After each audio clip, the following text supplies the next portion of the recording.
So this is the follow-up video? No. No, this isn't. This is the second in the series. Right, this is the DEFs of narrowboating. This is the second in the series of our ABC of narrowboating, and hopefully we're going to do more than 4 letters this time. Yeah. So, let's start at the beginning, which is, we missed a couple.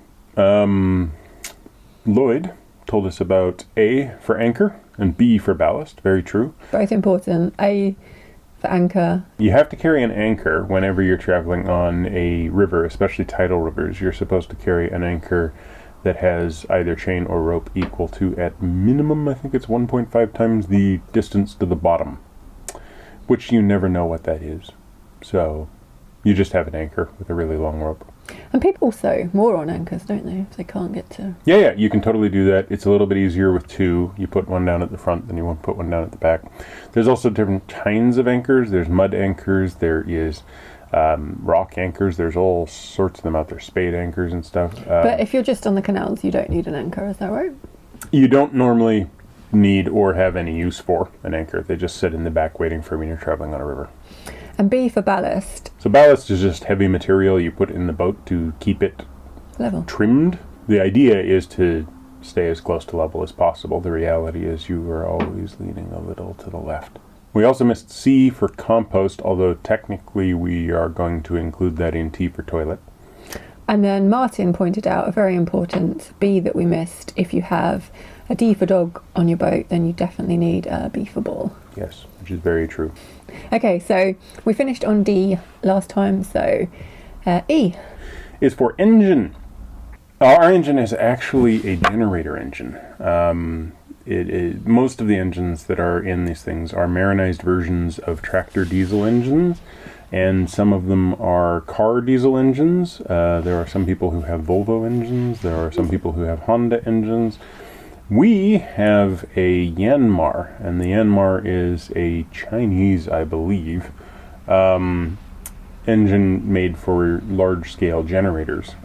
So it's really reliable and can run for a ridiculous amount of time without, having too many problems, which is nice. It means that we do not have a whole bunch of things on our narrowboat that are required on, or sort of normal on most other narrowboats, which is also useful. And servicing is pretty good. Like S for stern gland. We don't have a stern gland. We have a different type of... And we also don't have to do that thing where you turn the key and wait for the light to come on before you start. No, we don't have glow plugs. G for glow plugs. We have an electric ignition system, so it works basically like a car. The marinizing was done by a company called Ballast, and they made it so that the engine was suitable for use around, water. And then they put it in the back of the boat. And some people have hybrid engines and some people have electric engines. Yeah, well, the electric ones kind of wouldn't be considered an engine, but they're a motor. So some boats don't have engines. Yeah, no, there are boats that don't have engines. There are also barges, and we missed B for barge. B for barge, and also buddies, B for buddy, which do not have to have engines inside of them. But yeah, there are hybrid engines, which are essentially a diesel engine connected with an electric motor, and then the two of those work together. And then there is the electric system, which has actually just electric motors. Motors are slightly different than engines. It's a long story. Okay, it is for Elsan, and basically that is a sewage disposal point where you can go and empty out your cassette toilet or your liquids tank if you have a composting toilet. They are the most reliably nice smelling portion of the canal system. But yeah, it's a bit of a gamble every time you get to one as to what kind of condition it's in. Yeah, or even what sort of facility it is.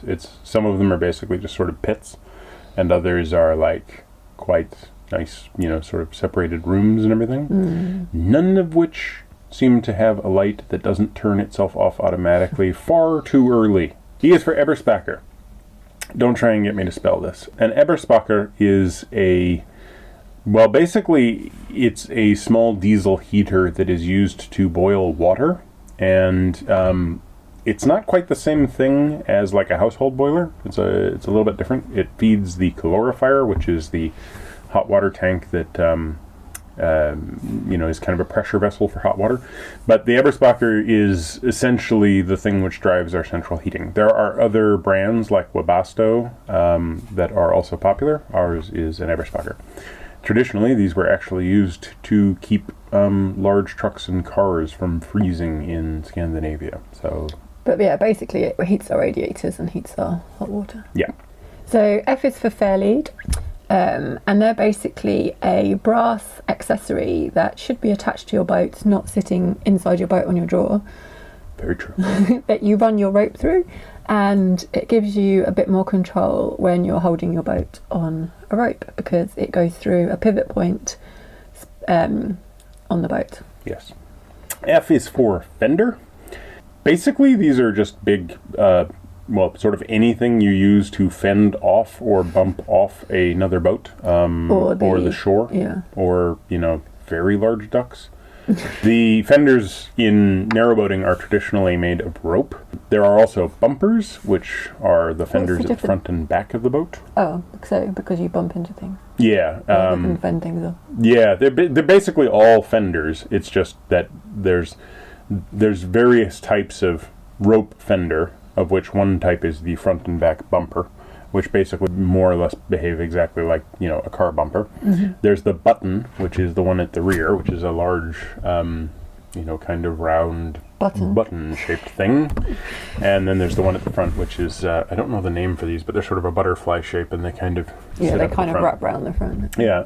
So apart from the one at the front and the back, all our side fenders are rubber. Yeah, we've got balloon bumpers, like sort of more for fiberglass boats than they are really for steel boats like ours. But at the same time, they have this really nice thing where, as you tighten in when you moor up, they sort of have some give, and then they resist really well. So then we end up staying very nicely up against the shore without bouncing around a lot. Whereas when we've had the rubber bumpers down, we've got skinny these ones, thick, tubes of just basically like tire rubber on a rope. When those are down, you kind of bash up against things a lot. Okay, F is for fire. You need fire on the boat to keep warm, which we will talk about under M for multi-fuel stove. But you also want to avoid fire on your boat. So we have a number of fire extinguishers and a fire blanket. F is also for fuel. We should maybe do that quick, because okay. It covers a couple of different areas. Yeah, so on our boat we use diesel to power the engine and the Eberspacher. We use colour gas for the cooker, and then in our stove we use coal and wood. Yep. And maybe at some point coke if it gets cold enough, because people keep saying it's much hotter. G is for gate, as in the lock gates. Not doors. Not doors. We repeatedly get told off for calling them doors. I repeatedly get told off for calling them doors. They are in fact gates. Because they don't have a door frame. Yeah.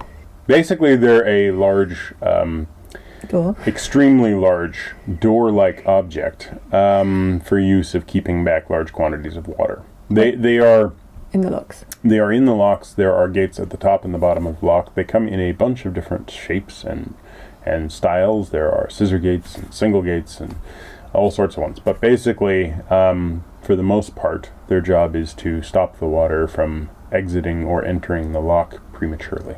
Okay, G is also for Gangplank. We've got a couple. We've got a wooden one just down here in the boat, and we've got a ladder with a plank on it.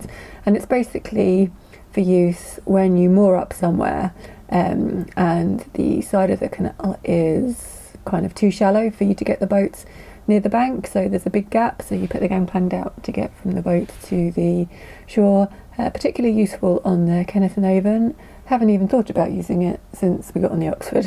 No. They can also be used, like our ladder one can be used as kind of an emergency get out of canal free card. Should you fall in. Should you fall in. G is for gunnel. The gunnel, which is actually spelled Gunwale or Gunwhale, gunwale. The gunnel is basically the small ledge where the The hull of the boat goes up, rising up towards the water surface, and then keeps going, and then the boat can start to narrow. And essentially the gunnel is the point at which it starts to narrow, and they provide sort of a small walking area. Walking. And Like isn't you shuffling along, trying not to drop to your death area. But also, do you know why it's called a gunnel? It was the actual area where the gun decks were swabbed from. So like people would go along if you had to. Not on narrowboats. Not on narrowboats. Back in the day, when there were ships of the line and they had large, gun decks, there would be multiple gun decks, and at each of the gun decks there would be a gunnel, and the gunnel was something that somebody would actually, effectively traverse to be able to get at the fronts of the guns. We don't have guns. We have no cannon, unfortunately. I've been looking. G is also for galley, which is the kitchen. Yep, and the place where you would keep slaves. We don't have slaves. No. A galley was a type of boat for a very long time, but for some reason has become the name of the kitchen. H is for hire boats. Hire boats are boats which are hired by people. Holidays. For holidays. They are rentals. They are slightly different than H for hotel boat, which is a kind of hire boat that comes with crew. A regular hire boat does not come with crew. It comes with a key and hopefully some diesel. There's a lot of companies, a very large number of companies offering hire boats in England. It is a traditional family holiday. Yeah, and you can get boats for 2 people or for like 8 people, and anything in between. And they're pretty much available on all the canals. Yeah, and people rent them to do multi-canal trips, and people rent them to do single canal trips. You can have you can do a weekend, you can do a week, you can do 2 week. Okay, H is for hull, which is on our boat the steel hull. The hull is the body of the boat that displaces water and therefore allows you to float. The shape of the hull determines the way that you float, and the shape of the hull determines the way that you have what's called a swim, the way that the boat actually handles in the water. So there's actually quite a bit of a science that comes down. It's called it's called nautical architecture, and it's it's basically like the science of shaping boats properly so that they move through the water and provide sufficient buoyancy for the boat to float properly and move about and do things like not tip over and stuff. So okay, I've put H for Hen Party because when we did D for day boat, you said H for Hen Party. Yeah, because we saw a hen party. A hen party is... You don't really need to explain this. Oh, I do for Erica. Okay. Yeah, Canadians won't know what a hen party is. At least not under that name. Well, it'll take 1 sentence to explain it. Okay. It's a bachelor party for girls. And sometimes people have their hen parties on day boats. Yeah. It's what's called a bachelorette party in the rest of the world. Here it's called a hen party. Okay, H is for heating, and we get our heating from our Eberspacher and from our fire. I is for integrated waterways, and that basically means all of the canals and rivers that are on a continuous network. So where you can travel from one place to another without lifting your boat out of the water. And before we got the boat, I didn't realise how extensive, before we started looking into getting the boat, I didn't realise how extensive the network was. So you can basically get from Godalming in the south, which is the southerlymost point that we went to, all the way up to North Wales and Lancashire and Yorkshire. All over the place. 2,000 plus miles. There's like 6,000 plus miles of waterways in England, in Great Britain. The navigable portion is some smaller portion of that, and of the navigable portion, the connected one is like 2,000 plus miles, and it is really, really extensive. I is for Industrial Revolution. The Industrial Revolution was essentially the arrival upon the scene of mechanization using steam power, and then ultimately moving on to other forms of power, ultimately moving to diesel. It was primarily the realization by human beings that they could make tools to do labor. Okay. Industrial Revolution, specifically in relation to narrowboats. Start again. The Industrial Revolution, specifically related to narrowboats, Basically, the Industrial Revolution caused a need for a large amount of goods to travel around the country to places in which these industries, which were suddenly popping up to do mechanized work, were doing their work. Coal was the main way that most of these built up steam, because most of the engines at the time were using steam to actually do the work. So you had to produce steam. To produce steam, you needed coal. To get coal, you needed to move it from where it was being mined to somewhere else. And by far the cheapest way of doing that at the time was to build a canal. And that's why the canals are here. The canals are here primarily because of the desire by various people who wanted to be rich to make a cheaper, less pricey route from one point to another that was cheaper than going on roads, safer potentially than going on roads, and was in the control of somebody who could, put a stamp on it one end and charge a fee. Make some money off it. Yeah. So the canals are like an extremely large remnant of the Industrial Revolution that has become a something unrelated to work and industry so much. It is now basically a holiday area. And recreational waterways. Not just for people with boats, but for walkers and cyclists and fishermen. Yeah. And but there are some amazing leftovers because, there's the locks themselves, which, are very old, but then there's, the pumping stations and the various beam engines and also these large things which were put into place to allow canals to exist. It's amazing what the Industrial Revolution did to change the face of England, and it did it at first by putting in canals and then putting in railways. I is for iron, which is actually F for ferrum. Anyway, iron is the basic component of steel. Which is what most narrowboats are made of. Yes, there are now narrowboats made out of aluminum. There's a few made out of wood. Sorry, let me backtrack. Aluminium. There are older ones made out of wood. They were traditionally made out of wood. They were held together with iron. Then steel became the major form of manufacturing of these things, and so now most of the boats are made of steel. The steel comes in various forms, but for the most part, ours are made of what is called mild steel, which is soft, if you think of steel as soft. So we could only think of one J, and that was? Josher. A josher is a type of hull. Basically, it's a bow that curves sort of inwards and then outwards, so it's really distinctive pointy front. It's shaped a little bit more like a pretty boat. It's designed to go through the water better. Grey hair was a josher. Yeah. It was named after a guy named Joshua Fellows. I have no idea who that was. Google told us about this guy named Joshua Fellows, and I haven't been able to find out much about him. K is for keel. A keel is something that narrowboats tend not to have. Keel is basically the lowest point on the sort of hull of a boat, and it actually, on ocean-going vessels and everything, it is quite low down and has heavy weights inside of it to keep the boat upright, so that it doesn't actually, sort of keel over too far. The keel of the boat is essentially the bottom center line of the boat.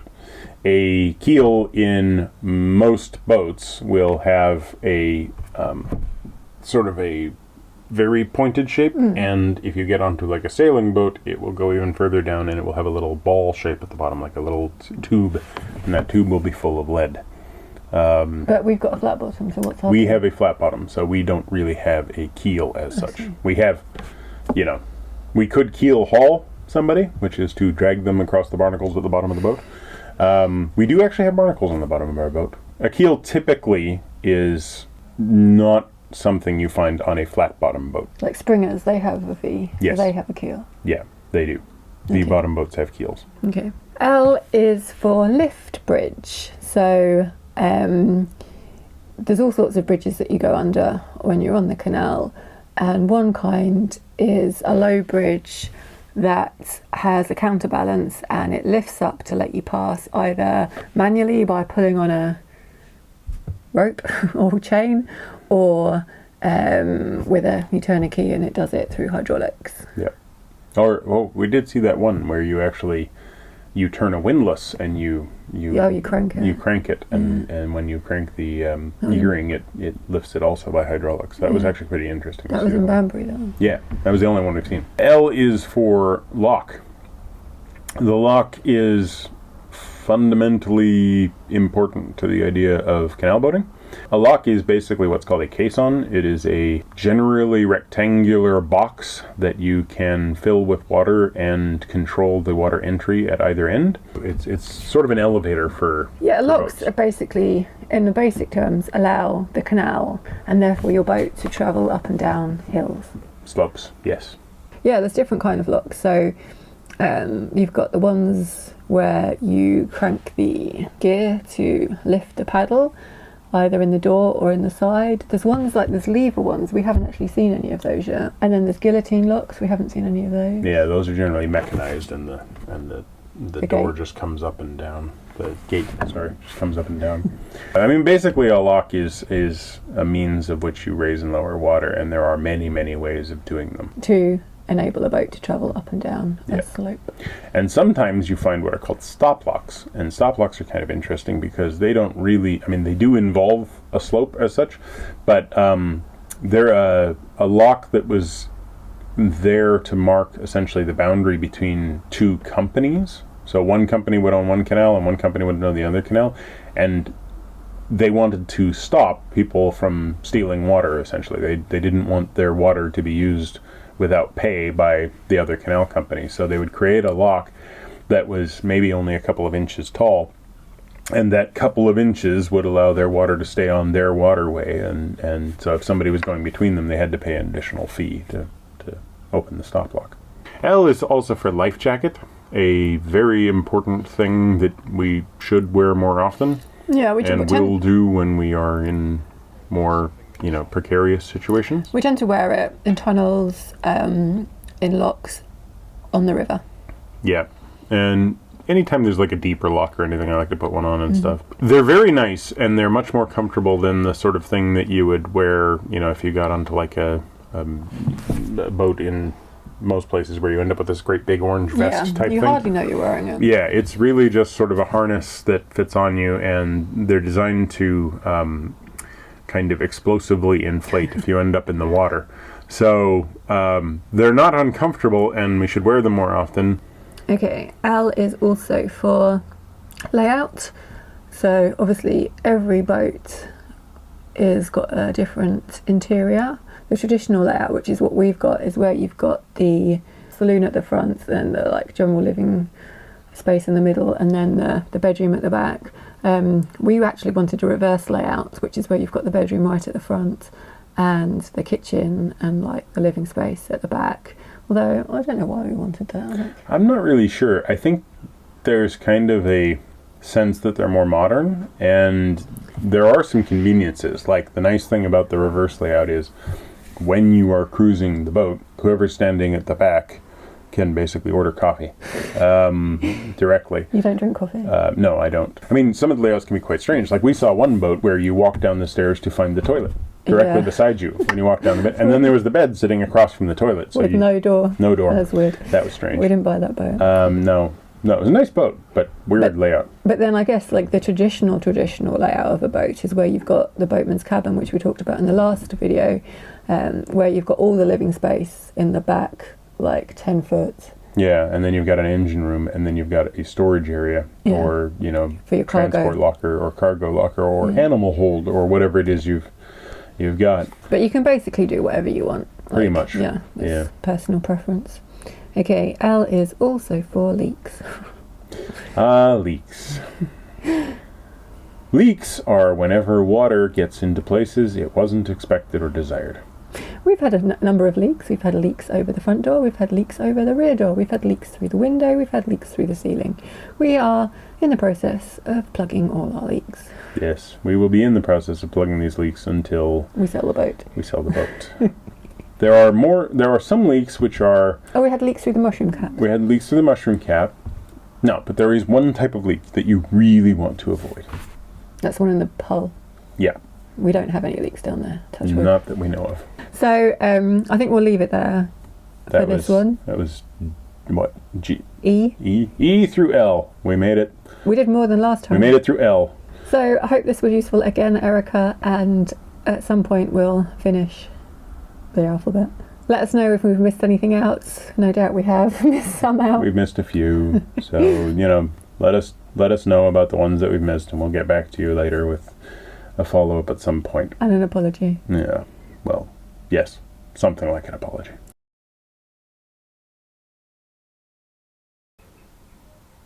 All right. Are we there? What are we doing? You don't know what we're filming?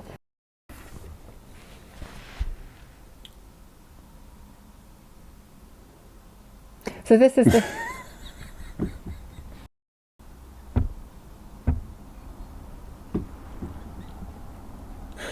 Sorry. I just froze like a deer in the headlights. I was like, what the hell are we doing? Sorry. Yeah. Yeah, you have to carry a river whenever on a... You have to carry a river. Sorry. Yes, you have to carry a tune as well as a river. Possibly the single most important thing on the boat that rotates. That's why back in the day you didn't need to have a rotating thing on the boat. We have two rotating things of importance on the boat. One is the engine, which is its rotating mass does the job of turning the other, which is the propeller. Oh, P for propeller. P for propeller. H for horse. The horses were linear motion. See, that was back in the day. You didn't have to worry about rotary motion being converted to linear motion. You used linear motion to create linear motion. This is too technical. I don't think it's that technical. I repeatedly get called off. I repeatedly get told. Damn it. Yeah. So basically what are they? Gates. And, yeah, that's pretty much it for gangplanks. Not, unfortunately, very often used to walk traders to their death. The hull is the body of the boat, which lifts the water. Sorry, that's not quite right. It is the shape of... how do you explain this? If you are a submarine, you have a different kind of hull. We're not a submarine. No, but we could become one. Accidentally. I don't really want to. Okay, let's try not to. Okay. Apparently there's another one called a cock party, I guess. No, it's called a stag do. Oh, stag do. Okay, because that makes sense. Cock party.